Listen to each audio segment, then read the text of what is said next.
જે લોકોને સવારમાં નીંદર બહુ આવે ને એ લોકો આ રીલ્સને સ્કીપ ન કરતા. જો સવારનું મસ્ત મજાનું વાતાવરણ થઈ ગયું પણ મને તે નીંદર આવે, એમાં કઈ સોલ્યુશન બીજું હોય ને, સુઈ જવાનું ઘડીક ને પછી જાગી જવાનું, ટાઈમે ધંધે વયું જવાનું. આ બધી વાતોમાં મારો વિડીયો લેવાનું ભૂલાઈ ગયો. હા, આવડી આ ટોપલી કોણ યુઝ કરે છે, પ્લાસ્ટિકની ડીશ કોણ યુઝ કરે છે, કોમેન્ટ જરૂર કરજો. બસ પછી મસ્ત મજાનો નાસ્તો કરીને આજ છે ને 2 દિવસથી થોડીક ઠંડી વધારે લાગે છે એટલે આપણે આજ તો કાઢી લીધું ફાઇનલી સ્વેટર પહેરું ને એટલામાં જ હું તમને આજના જે ફોલોઅર્સ આવ્યા ને તમને ડિસ્પ્લે ઉપર બતાવી દઉં. પહેલા મારું થોડુંક મોઢું બતાય છે અને આમાં તમારું નામ છે કે નહીં, ન હોય તો ફોલો કરી દેજો એટલે આવતીકાલની રીલ્સમાં તમારું નામ આવી જશે. બસ પછી આ બધી વાતો કરી રહ્યા તે ખાતાનું કામ પતાઈ નાખ્યું. બોલો કેટલી સ્પીડ મારી છે, બહુ સ્પીડ છે. પણ હાંજ પડી ત્યાં આપણે તો પહોંચી ગયા બીજે એક જગ્યાએ જમવા જવાનું હતું ભાઈના શાળાના ઘરે, એટલે ત્યાં પહોંચી ગયો અને પછી મસ્ત ભજીયા ખાઈને રેડી થઈ ગયા ને દેવાભાઈ પણ અહીંથી લઈ જવાનો હતો એને ઘરે, એટલે મસ્ત મજાનો એ બેગ ને એવું પહેરીને રેડી થઈ ગયો અને પહોંચી ગયા ઘરે. ને સવારથી સાંજનો દિવસ કેમ જાય કઈ ખબર જ ન પડે ને વાગી ગયા હતા 9:45 અને મસ્ત મજાના દેહમાંથી શાક બકાલું ને એવું આવ્યું હતું એટલે ભાભી રેડી કરતા હતા. અને પછી અમારા દેવાભાઈ નું ધ્યાનથી સાંભળો.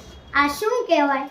ફોલો કરતા રહેજો જડી આવડે ને તો કોમેન્ટ કરી દેજો શું કહેવાય અને ફોલો તો કરી દેજો ભાઈ. દેવાભાઈએ કીધું હવે તો તમે કરો ફોલો. અને આ 2 દિવસથી આંખમાં ટીપાને એવું નાખું છું કેમ કે દિવસે આખો દિવસ પીસી આમાં બેહવાનું થાય ને એટલે આખી દિવસ આંખને એવું થોડુંક દુખે છે. તો બસ આજનો મિની વ્લોગ આટલો જ છે. મળીએ છીએ આવતીકાલના મિની વ્લોગમાં ફરી પાછા. આવજો, બાય બાય. ફોલો કરતા જજો, ભૂલતા નહીં, ફોલો બટન દબી દો.